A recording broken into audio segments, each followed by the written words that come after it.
Hey, welcome to SI Now. It is Thursday, April 6th, and I'm Maggie Gray. I'm Jordan Schultz. So glad you're here with us. Now, Jordan, Dustin Johnson, he's either the most clumsy professional athlete or he just has terrible luck.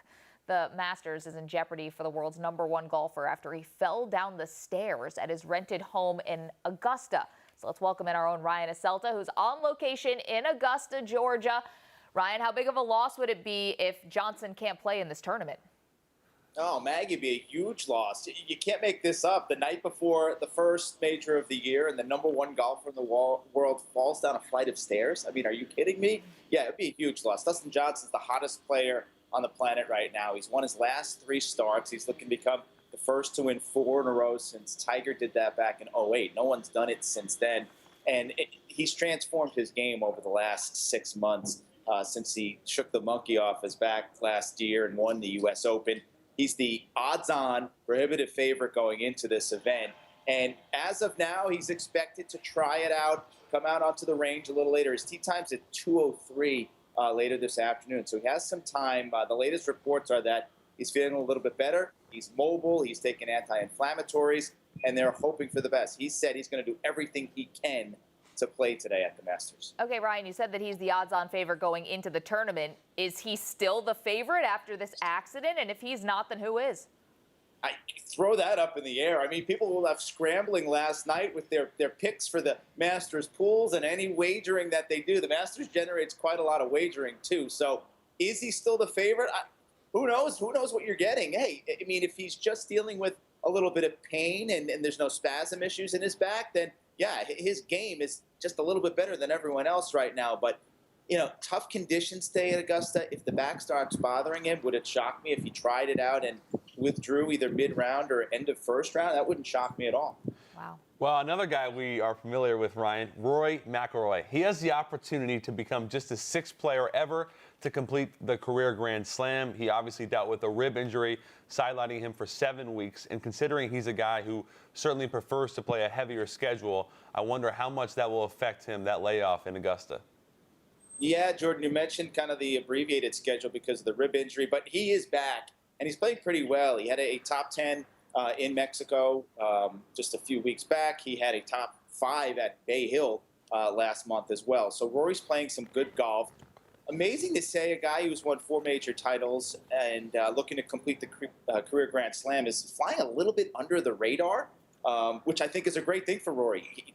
There's a lot of stress that comes with him showing up at the Masters after what happened to him now going on 6 years ago when he melted down on that 10th hole and lost his lead and ended up finishing quite a few shots back. So what to expect from Rory? I expect big things out of Rory, and I think kind of the lack of a buzz around Rory McIlroy will be to his benefit this week. All right, speaking of meltdowns, Jordan Speith has played well of late, the former world #1, winning the Pebble Beach Pro-Am, but we certainly can't forget about his quadruple bogey on 12 last year in the final round of the Masters. We know the history of blown leads at Augusta, guys like McIlroy, Greg Norman, and how their collapses ultimately impacted them down the road. I wonder for you, what is your sense on Spieth's mindset right now, considering he blew a 5-shot lead just last year at the Masters? Yeah, 5-shot lead with 9 holes to play. I think the demons are gone. He came back here over the winter, played number 12, where it all happened a year ago. He played it multiple times, birdied it every time, declared that the demons were gone, and he's good to go. He's played it many times over the last 2 weeks now. I think Jordan's ready, and let's face it, this determined golf, the horse for the course, it's Jordan Spieth. He's played here 3 times. He's finished no worse than second place, 2 seconds and a win in his 3 starts at the Masters. It's the perfect setup for him. He's the best putter on the PGA Tour, which with these greens, that's what you need to do. You need to be able to roll the ball on the greens here at Augusta. So I don't think any of the issues from last year will rear their ugly head. Jordan has won since that meltdown. He won last season again, and has been playing some good golf. He won it, as you mentioned, the AT&T out at Pebble Beach. So Jordan should be good to go. Expect him to be right in contention again this year. Ryan, I always know that you have your finger on the pulse of the first major. If anyone's going to pick a winner, I know it's going to be you. We can hear a little bit of the wind in the background. We know there was rain yesterday. Gusts could be anywhere up to 20, 30, maybe 40 miles per hour for this first round. So with that in mind and the weather that is predicted for the weekend, who are you picking to win this tournament? Yeah, Maggie, it's been a rough week of weather. The storms yesterday were pretty intense, and they got an inch and a half of rain at Augusta. Now, Augusta can get rid of water. It's like Disneyland underneath Augusta National. They have all these pumps and vents, and they can drain the ponds at Augusta, I learned yesterday, which is pretty wild.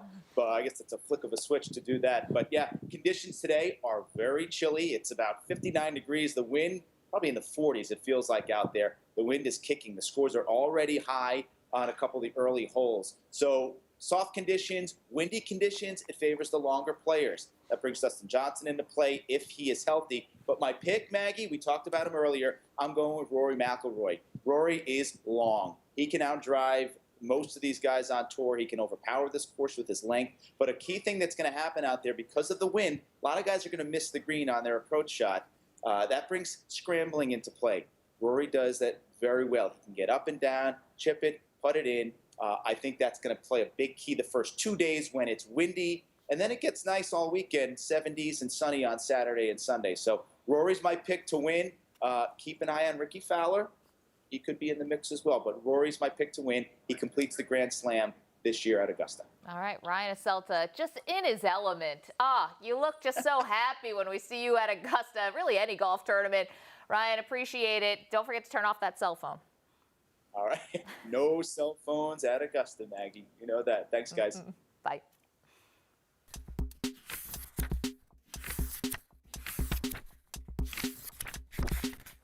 The Cavaliers won their fourth straight game last night. They regained first place outright in the Eastern Conference. Richard Jefferson had 7 points in 10 minutes, and the NBA champion joins us now. Hey, RJ, we're huge fans of your podcast, by the way. Channing Frye, Allie Clifton. Love the music change. You needed more John Tesh in your podcast. You achieved that with the old NBA on NBC sound. But we know that Draymond Green has started a rivalry. He promised to, quote, effing kill your podcast. How have you been comparing numbers? Are you taking this as a serious challenge from a former teammate? Bless his heart. Bless his heart. He's so adorable. You know, he's just such a lovable character. No, Draymond, we have very, very different podcasts. I think Draymond is more of an NPR type where it's something that you try and fall asleep to. Where I feel like ours is something that you want to drive to and laugh about. I think Channing, myself, Allie, we do a good job of bringing in guests and having fun. But no, Draymond is a very, very intelligent guy, and I think he has a very, very good message that he wants to get out to people. So I think that is it's a good combination between the two. All right, very good. We weren't sure if maybe you were going to take this thing into the postseason, maybe get some trash talk, things like that, but you got to stay focused, right? Yeah, we're not trash talking about the podcast. Again, Draymond was one of my former teammates, so this isn't something like podcast versus podcast out of nowhere. He's a great player. I'm happy for all of his success. He deserves every accolade that he has earned. And so but as far as podcasts go, yeah, no, I wouldn't really put that on the same level as ours. Richard, on the outside, fans and media, we love to talk about teams flipping the switch for the playoffs. It comes up when we see teams like yours having a losing record in March and then start winning in April. Is there a change that you've noticed within the Cavs? I wouldn't say that. I think if you look at our March schedule, we were in 6 or 7 time zones, and that's no excuse. We could have played better, yes. I think looking at multiple injuries, multiple guys in and out, and even last night, we get Kyle Korver back 2 nights ago, and we lose Tristan Thompson for the first time in 5 years. So, we've been dealing with that, and we haven't handled it well. We know that. There has been some very tense moments, but for the most part, I think we are starting to get into that swing of things. And it all started with 3 games in a row at home. We got 3 games in a row at home. We won all 3. Had the confidence to go win against a quality Boston team, and then now everyone's like, "Oh, they're fine." It's not the case. Well, you get a great win last night. Obviously, on the road in Boston, you make a statement, at least to the NBA. I wonder, is flipping the switch a thing, or is that something that us, the media, just says is true? It's a little bit of both. I think there is a different level of intensity that goes into the playoffs in the final few games. I wouldn't necessarily consider it flipping a switch because you work all year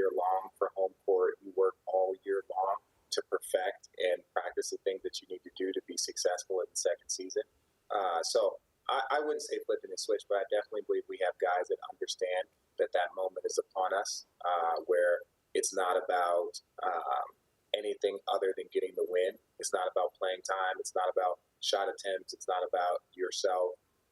We have guys that when that time comes, it's all about the team and how we can get it done as a group. Okay, so let's talk about that in terms of LeBron James, because he imposed his will on the Celtics on Wednesday night. Are there nights, RJ, where you just know he's going to go out and dominate, or does this just play out during the progression of the game? It's a little bit of both. I think one of the things that he doesn't get enough credit for is if you look at Kevin in his first quarter scoring, you look at what Kyrie does throughout the game. Bron concedes to both of these individuals quite a bit, and not concede in the sense of allowing them to do what they do, but he plays the distributor. I think he's averaging career high in assists, and then with the second unit and different units, that's when he decides to be an aggressive scorer. I think that's where you see something different on an intelligence level that not a lot of players have. First quarter, get everyone involved. Second quarter, I'm going to be more aggressive. And in the second half, we're just going to, as a group, go with who's got the hot hand and be, extremely aggressive. That's where, I think his basketball IQ doesn't get enough credit, that he just controls the entire pace of the game from start to finish. So in terms of that type of versatility and the ability to read your teammates and read what's going on in the game, can you compare that to some of the other great players that you've played with? I mean, Tim Duncan, Dirk Nowitzki, Vince Carter in his prime, did they all have that instinct? I think, Dirk, and I think the one thing about Dirk and Tim and, even playing with Steph is their competitiveness is all the same. Their understanding of the game is all the same. But I really only played with J-Kidd and LeBron both in their primes.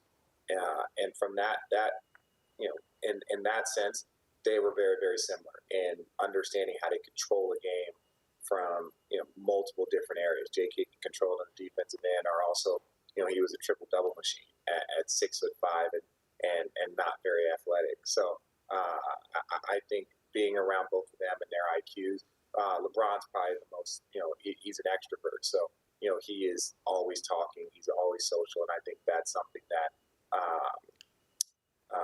doesn't really get the attention that it should.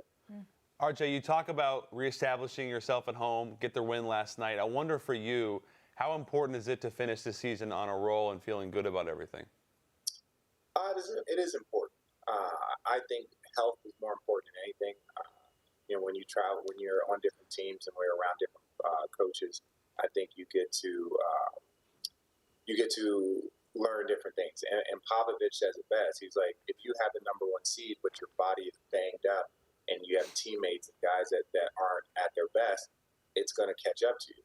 He's like, as long as you get there 1 through 8, as long as you get there healthy, if you want to be the best team, you're going to have to beat whoever comes your way anyway. So I think home court is a great, percentage advantage, but I'd pick health over home court any day. RJ, for 25 years, shifting gears, you've suffered from asthma. You've talked about it a lot. It was so bad that you had to have a surgical procedure called bronchothermoplasty. How bad did the asthma get for you to require that actual surgery? It was pretty bad. There was a point in time in my career where I was contemplating retirement early on, before the parade retirement. Mainly because my asthma was getting to a point where I couldn't really control it. You don't really let too much of the training staff know, because you have to kind of keep it hidden, because we are in a professional league, and once they kind of sense a weakness, it could be a bum knee, it could be in football too many concussions. You do shield some of your issues, and for me, it was my asthma. It probably started when I got to around the time I got to San Antonio, and I just really, really struggled with that. And the team doctor in San Antonio suggested that I look at the website btforasthma.com, and that's when I started to do the research. That's when I started to see what was out there for me, and the options really, really they opened my eyes to different things. And having severe asthma most of my life, and having it get progressively worse as I got older, this was really truly the only option for me. And so now that I've seen the results after, it was 5 years ago, and my body feels great, and it's something that I know can help, other people. I'm trying to become an advocate for it. What did it feel like at its worst moments? I mean, you're playing basketball at the highest level. You're doing it with asthma. What did that physically feel like? I'll tell you what it feels like. It feels like double overtime in the first quarter. That's what it feels like. No. That's what your body feels like. You're just fatigued. You're trying to get from timeout to timeout. You're just trying to get through it, and that's not any way to play a sport. Especially for someone like myself who loves it, who loves the competitive side of it. Who my knees were fine, my back was fine, my body was fine. It was just a condition that that I dealt with, and so once I was able to get that under control, it really changed. Even if you look at just my contributions post this surgery, you can start to see my athleticism come back because I'm able to have a motor again. I'm able to have my wind again, and that was something that I had really lost kind of in the middle part of my career. We're glad that it didn't lead to your retirement. Again, btforasthma.com is the website. You can read more about Richard's story there. RJ, last thing before you go. We started with the podcast, so let's end with the podcast. Kyrie famously revealed he believes the earth is flat on your podcast. Now, yes. I'm not going to ask you about that. He already has come on a second time, and you can go listen to the podcast to hear him clarify it. But is it true that the government may have put your Instagram account on a watch list after Kyrie? I'm not going to lie, and I am not a conspiracy theorist. Channing is, Kyrie is, even Tim Duncan, who came on the podcast a few weeks later. They're all conspiracy theorists. But All-Star Weekend, our Instagram, which was verified by Instagram, was magically shut down for 2 days. Now, we wouldn't do this ourselves because we were getting so much national attention. We would have gotten 10,000 followers in 2 days. But it really went down. It went down, I think, Saturday morning. We spent 2 days trying to figure it out over All-Star Weekend. And then Monday, it popped back up. So I'm not a conspiracy theorist, but that one to me was a little strange. I don't know if somebody was messing with us or what, but it was true. Our Instagram was taken down, and it was a verified account. So I don't know how that happened. But. One of the great mysteries. By the way, when you mentioned that Bill Nye the Science Guy was not very happy with Kyrie, that was us who called Bill Nye the Science Guy. We had to call an expert. Yeah, check it out, Road Tripping podcast on iTunes and all the other platforms. But I think it's just fun doing it with my teammates. I think that's the most fun that my teammates enjoy. That they're not running from us like we're the media. They want to sit down and talk about anything, and I'm glad fans are enjoying it also. You do a fantastic job. Richard Jefferson, NBA champion. Really appreciate your time today. Good luck here in the final 4 games of the season and into the playoffs. Wish you the best. Thank you very much. Thanks for having me, guys. All right, Jordan, good stuff there with Richard Jefferson. But who do you think in the Eastern Conference could legitimately give the Cavaliers a run for their money? Who could beat them? Yeah, I'm going to go with the Atlanta. I like Boston. I like Boston a lot. I've liked him all year. I spent some time talking to Isaiah Thomas last year, and he said that he thought they were growing and growing. And you look at this year, the development of the team, defensively, 9th best in the league, but some of their metrics are top 3. Yep. Offensively, they struggle at times to make perimeter shots, and that's one of the reasons I think people were surprised they didn't make a real deal at the deadline. But ultimately, with the pick-and-roll game with Isaiah Thomas, the way they guard you, I think Crowder is a real problem. Horford as a veteran. To me, that team has the best chance, also because they've proven they can win on the road, Maggie, to beat Cleveland. Very tough to do, but they got a good shot. Yeah, and our own Matt Dollinger brought up the point when LeBron is covering Isaiah Thomas, what happens then? That could end up being a pretty big mismatch. I'm going to go with Toronto. Take away the season series stats, which are very bleak. Sure. Yeah, the Cleveland leads them 3-0, and they'll play the final game of the regular season. But this was a team that pushed Cleveland last year to 6 games, which I think a lot of people thought was not likely. I think you have Kyle Lowry back, which is fantastic. He's coming off the injury. But DeRozan, should actually finish top 5 in MVP voting. Yeah. Excuse me. And 7 games, pardon me. And you get Ibaka, who I think has that playoff experience. Sure. And is going to be a big factor. Remember how big big Bismack Biyombo was last year. Well, Ibaka's a better version of that. That, and you got Bebe there too. Yeah. So the Lucas Nogueira, so he's been able to come in and block some shots as well. They have one of their highest point totals of the season when they play the Cavaliers. So I think that Toronto, good coaching as well. I think they possibly have a shot. I forgot. Took them to 7 games. I almost gypped the I'm glad Raptors a game. No, that's okay. I'm glad you brought up Dwayne Casey. I've known Dwayne a long time, Maggie. He is as good as it gets with getting guys to prepare, and he won't even – I don't even think he'll touch on the fact that they have struggled with him this year. He'll go back to last year when they were playing really well.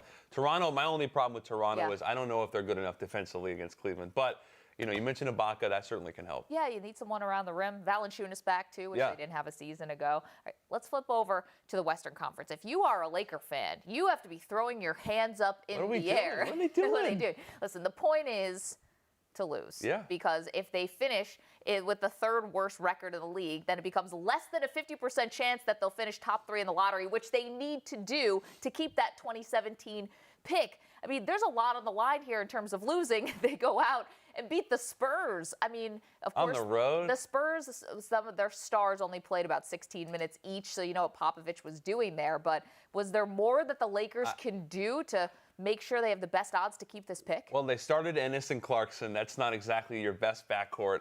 You know, Brandon Ingram plays 10 minutes, 12 minutes.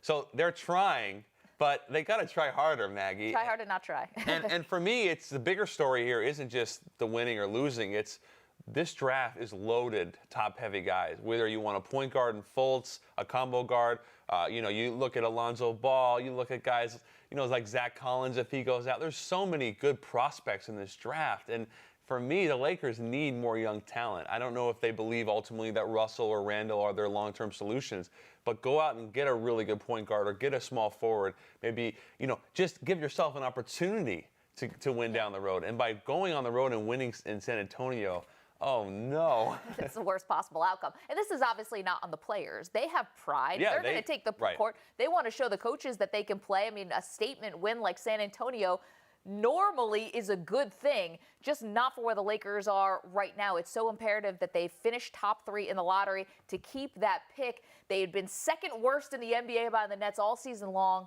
and now they're starting to win a couple games at the worst possible time. You're telling me that they couldn't use De'Aaron Fox right now? I know. You keep winning, you're not going to have a chance at him. The rebuild is happening. Yeah, really good stuff there. 14 months ago, former NBA coach Monty Williams lost his wife in a tragic car accident. Williams was heartbroken. So was the NBA community.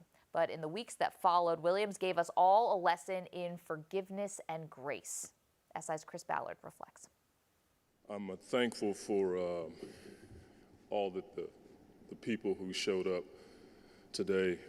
It's a pretty tough time, not just for me, but for all of you as well, and I'm mindful of that. They first met at Notre Dame back in 1989. Over the next 3 decades, from New York to Oklahoma City and all the NBA pit stops in between, Monty and Ingrid Williams were a package deal. A twofer, as one friend says. She became like a mother to the players he coached. I know different players that I've had over the years probably got tired of me talking about my wife, but I used to always think to myself, like, who else was I going to talk about? Life's not fair. Don't expect it to be. That's what Monty used to say when things went wrong. His childhood hadn't always been easy. In college, doctors told him a heart condition could be fatal if he kept playing basketball. He'd stopped expecting life to make sense a while ago. Then came that night, last February. Well, police tell me just seconds before those 2 cars collided, Susanna Donaldson was traveling 88 miles per hour. On this stretch of Western, the speed limit is only 40. 9 days later, Monty stood at Crossings Community Church on the dais.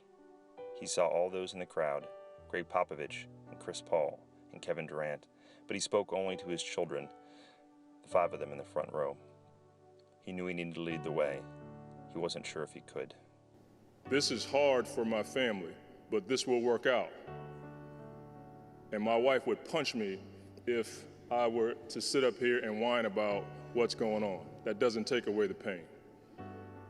But it will work out because God causes all things to work out.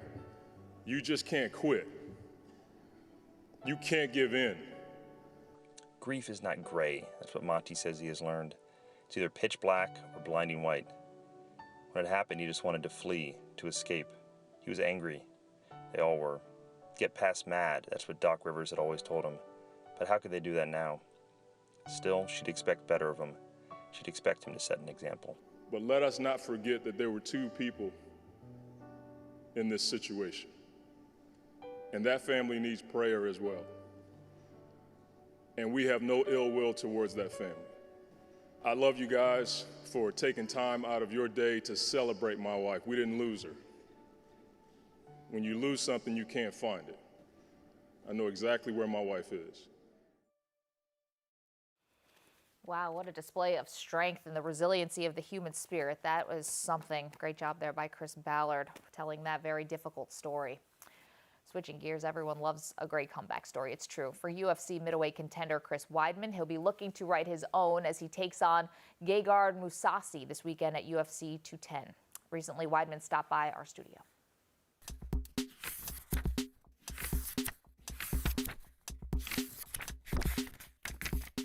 Chris, you're going to be fighting coming up, April 8th. This is happening in Buffalo, New York. Gegard Mousasi. Now, this is a little bit different for you. First time in your career, coming off 2 straight losses.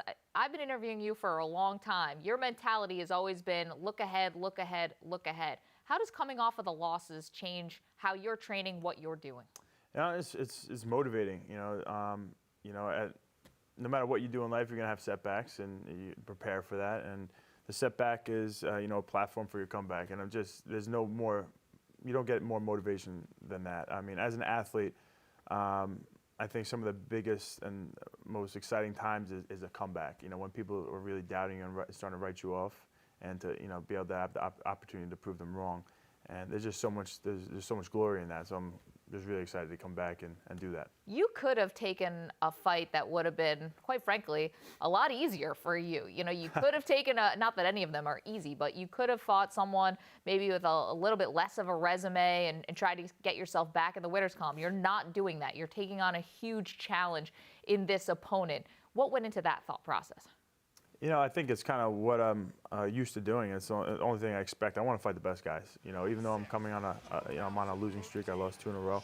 I'm in a slump. It's no different than LeBron James goes on 2 games where he's off, and then people could be like, there's something going on, and he's off. But he has like 3 days in between, where he's able to prove them wrong. Me, it might take a year or 2. The fighting is so spread out, so there's more time for people to settle in and draw these opinions on you.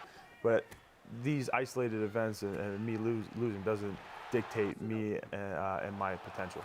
So I'm going to win in a convincing manner. I'm going to get my hand raised and say, I told you so. It's going to be, there's no other way to do it. I'm not looking to squeak by. That's just not who I am. And I've probably lost fights. The two I lost, I might have lost because I just go for it, and that's not going to change. But I've learned from some of the mistakes I've made, but me going for it is not one of the things I'll ever change. The perception of UFC since the calendar flipped to 2017, I don't know, it seems like the one fight that everyone's talking about is almost nothing to do with UFC. It's about McGregor and Floyd Mayweather. How aware are you of that as a fighter? Definitely. I mean, I got Facebook, I got the news feed, so I see what people are talking about, and I don't blame him. It's an exciting fight. Conor brings a lot to the table. He obviously is a huge star now on all levels, and fighting the best of all time in Floyd Mayweather, who obviously is a giant superstar on his own right. So it's 2 titans colliding from different sports. It's going to be promoted easily. I mean, you got a guy, Conor McGregor, who obviously he's never had a boxing fight. Technically, shouldn't even be in the same ring as Floyd Mayweather. But there's things that he brings to the table that Floyd has never seen. He was a huge 45-pounder in the UFC where there's a lot of weight cutting. I don't know if Floyd has ever fought anybody. I know he has never fought anybody as big and as long and rangy as Conor McGregor. So he brings a lot, and he's a very powerful guy, and he's good with distance and timing, and he's not a bad boxer. So there's a lot that comes to the table, and Floyd has been out for a while. So there's a lot of things to get excited about. If you just put them together in boxing and look at what they've done, there's no question Floyd dominates the fight. But you add those other factors in, it really does make it exciting to get excited about. Octagon, not the only place where you're making a name for yourself. We saw you on the sitcom Kevin Could Wait with Kevin James. You guys are both Long Island guys. That's right. Are you preparing yourself for life after fighting? I mean, who knows? I kind of got into I kind of was thinking about acting for a while just because, it's available for me. Being, obviously we have WME now as the owners of the UFC, and I had, some good people around me who gave me these opportunities. But when I first did the show, it was actually back in the summer. I was on the pilot. It really got me excited. I really kind of fell in love with acting. At first, it was just maybe something I could do to supplement the income when I'm done fighting. But now I think I could get passionate about acting. It was really fun. It was awesome to hang around with Kevin, and my first show I was on was with Adam Sandler too. So it was just an amazing opportunity. And this next one I'm on that's coming out maybe in a week or two is going to be with Leah Remini too. So we got Kevin, Adam, and Leah Remini. So I'm blessed to be around all these great actors, and it's been a lot of fun. It's a much easier way to make a living than the way you've been doing it for the past decade. I have to agree. It wasn't as tough as I thought. No, these days are going to be easy. They're long days, but Yeah. you're just playing around. Oh. We know Kevin James would not be a match for you in the cage. Very few actors would be. Is there someone you'd like to see from outside the sport try to take you on in the octagon? None of them would have a chance. It's kind of like Floyd Mayweather and Conor McGregor. No, but actually Kevin James is unbelievable, very athletic, even though he might not look very athletic. He is. He hits the ball out of Shea Stadium, City Field, and as a MMA. I can't call him a competitor because he's never done it, but he's actually really good. He's been training for like 15 years in MMA, so he's really good. He's blown me away a few times. One of the first times I met him, he came in. I was doing a strength and conditioning workout with John Vellante, a training partner of mine who was in the NFL for a little bit. So we're bigger guys, good athletes. He comes in and he was outdoing us and with the weights. I'm just like, what the hell? He was a college football player, but he's good. Chris, we can't wait for your fight April 8th. It's in Buffalo. Looking forward to your big comeback, and thanks so much for being here. Thank you. I appreciate it. Slow it down. Well, it's been quite a week. North Carolina captured their third NCAA championship in 14 years. Russell Westbrook is making triple-double history, and Touchdown Tom got his Super Bowl jerseys back.